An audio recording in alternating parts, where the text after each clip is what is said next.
Doctor ortho Ayurvedic oil और capsule, अब दर्द भी घुटने टेकेगा।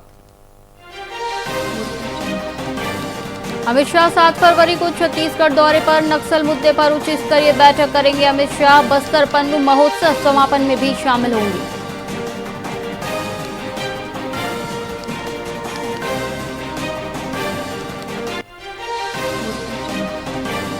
10 फरवरी को होगा कांग्रेस जिला अध्यक्षों का विशेष प्रशिक्षण। खड़गे राहुल की अगुवाई में होगा प्रशिक्षण कार्यक्रम। कई राज्यों के जिलाध्यक्ष होंगे शामिल।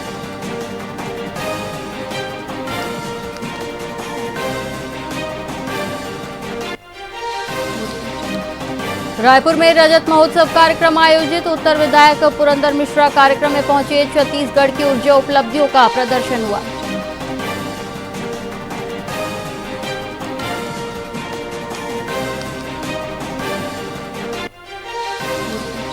छत्तीसगढ़ में ड्रग्स नेटवर्क पर सख्ती। 10 जिलों में बनेगी नशा विरोधी टास्क फोर्स। ड्रग्स तस्करों पर कसेगा कानून का शिकंजा।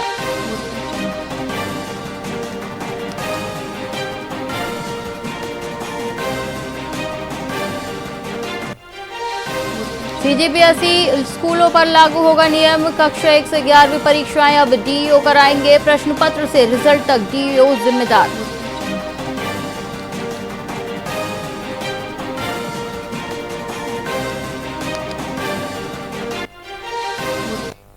नमस्कार, आप देख रहे हैं वीआईपी न्यूज और मैं हूं आपके साथ एकता सिंह। बुलेटिन की शुरुआत करेंगे बिलासपुर की खबर से, जहां यूजीसी से जुड़े नियमों के विरोध में छत्तीसगढ़ में सवर्ण समाज के लोगों ने प्रदर्शन किया है। प्रदर्शनकारियों ने नियमों को छात्रों के भविष्य के साथ खिलवाड़ बताते हुए इन्हें वापस लेने की मांग की। हाथों में तख्तियां और बैनर लेकर लोगों ने सरकार और यूजीसी के खिलाफ नारेबाजी की। बड़ी संख्या में लोगों की मौजूदगी से कुछ समय के लिए यातायात भी प्रभावित रहा। वहीं सुप्रीम कोर्ट के निर्णय के बाद भी नाराजगी जारी है। ये कानून गलत है, इसीलिए सुप्रीम कोर्ट ने इसमें रोक लगाई। कि हम आंदोलित इसलिए हो रहे हैं कि भविष्य में इस प्रकार के और कानून न बने। अभी सुप्रीम कोर्ट ने स्थगित किया है और हम सरकार से चाहते हैं कि इस कानून को पूरी तरह से वापस लें। क्या बात है कि गवर्नमेंट बार बार ऐसे कानून ला रही है जिसके लिए जनता को सड़क पर ये वोट की राजनीति है। वोट जिधर वोट दिखता है, जिधर ज्यादा वोट दिखता है, उसके लिए फायदेमंद कुछ तय कर देती है।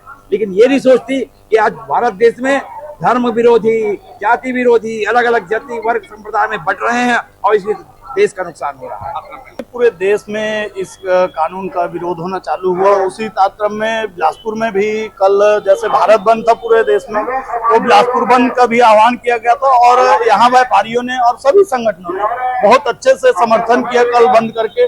और आज सर्व समाज का ज्ञापन देने का कार्यक्रम था, जिसमें पूरे बिलासपुर शहर और अंचल के आसपास के जितने भी सर्व समाज के लोग हैं, स्वर्ण समाज के, वो आज कलेक्टर के माध्यम से राज्यपाल, प्रधानमंत्री और राष्ट्रपति को ज्ञापन देने पहुंचे थे और शांतिपूर्ण वातावरण में ज्ञापन सौंपे हैं। कुछ दिन पहले यूजीसी को लेकर जो कानून बना है उसके विरोध में बिलासपुर जिले के पूरे स्वर्ण समाज आज शांतिपूर्ण ढंग से माननीय प्रधानमंत्री, माननीय राष्ट्रपति महोदय के नाम से कलेक्टर साहब के माध्यम से यहाँ ज्ञापन सौंपने आए थे। हम मांग करते हैं कि जो ये कानून है उसको वापस लिया जाए और हम किसी समाज और धर्म के खिलाफ नहीं है। हम चाहते हैं कि जो जनरल कास्ट के बच्चों के साथ जो हो रहा है वो अन्याय उनके साथ नहीं होना चाहिए। ये कानून समाप्त करना चाहिए। ये कानून गलत है, इसीलिए सुप्रीम कोर्ट ने इसमें रोक लगाई।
मुख्यमंत्री विष्णुदेव साय की अध्यक्षता में हुई कैबिनेट बैठक में प्रदेश के विकास और सुरक्षा से जुड़े 9 महत्वपूर्ण प्रस्तावों पर मुहर लगाई गई है।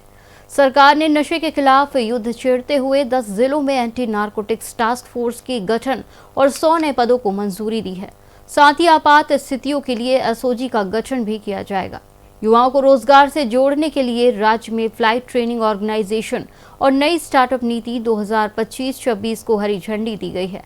आईटी सेवाओं को आधुनिक बनाने के लिए क्लाउड फर्स्ट नीति को भी मंजूरी मिली है, जो डिजिटल कनेक्टिविटी की दिशा में मील का पत्थर साबित होगी। स्वागत है। आज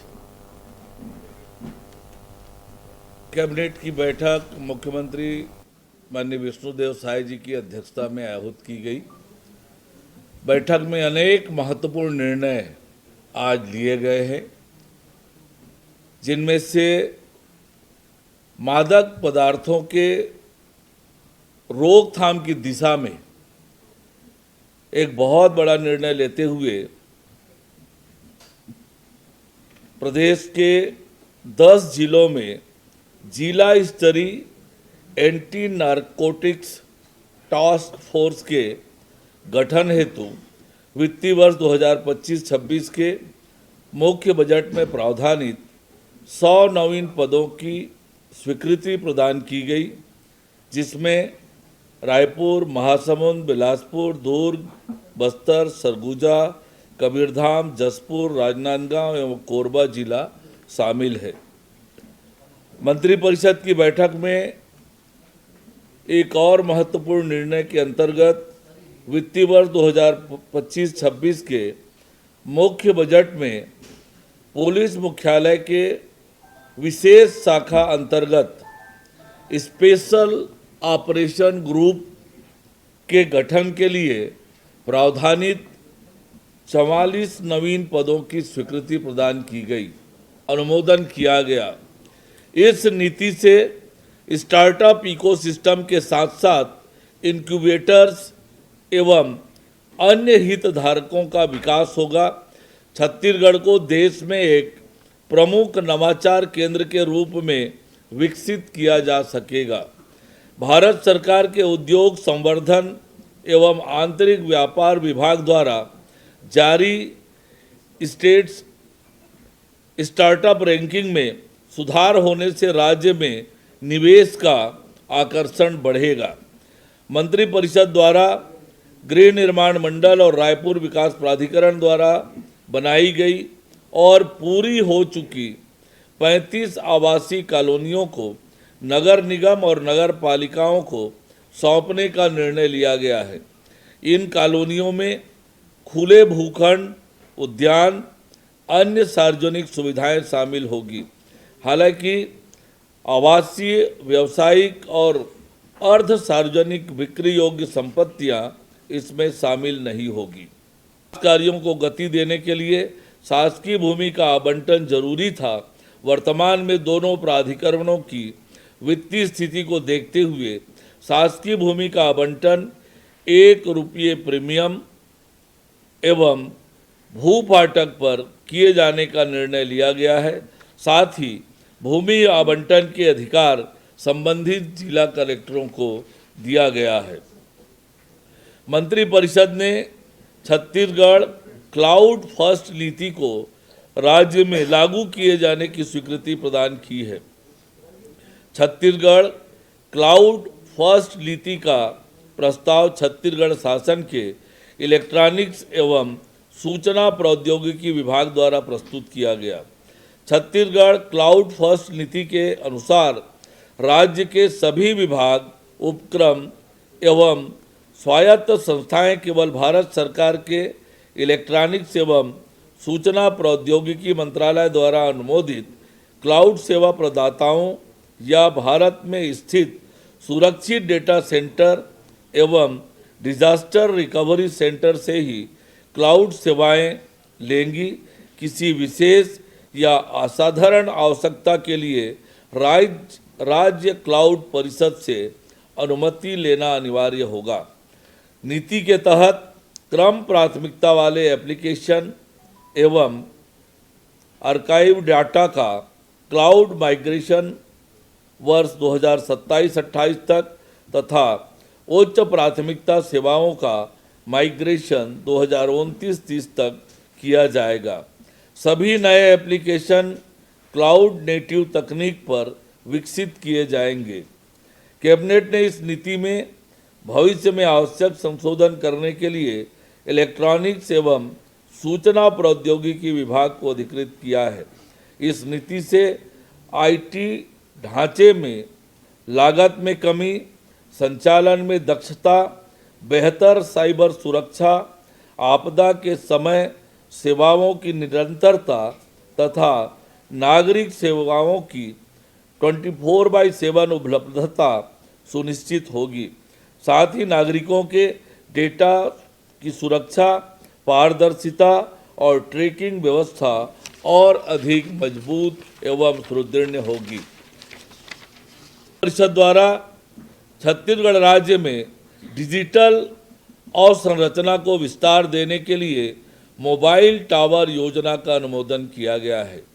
भौगोलिक विषमता और वामपंथी उग्रवाद प्रभावित क्षेत्रों में मोबाइल कनेक्टिविटी सीमित होने से शासन की योजनाओं का प्रभावी क्रियान्वयन बाधित हो रहा है।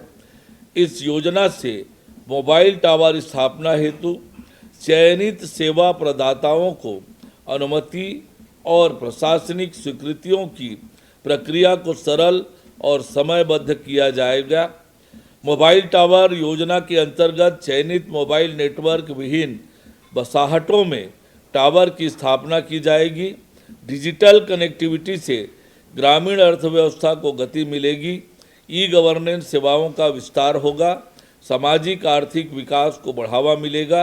योजना से सुरक्षा व्यवस्था में भी सुधार होगा। विशेषकर वामपंथी उग्रवाद से प्रभावित क्षेत्रों में संचार सुविधा उपलब्ध होने से प्रशासनिक कार्य में पारदर्शिता और दक्षता आएगी। मोबाइल टावर योजना के लागू होने से सार्वजनिक वितरण प्रणाली, प्रत्यक्ष लाभ अंतरण, स्वास्थ्य सेवाएं, शिक्षा, आपातकालीन डायल 112 जैसी योजनाओं की पहुंच दूरस्थ इलाकों के नागरिकों तक सुगमता से होगी।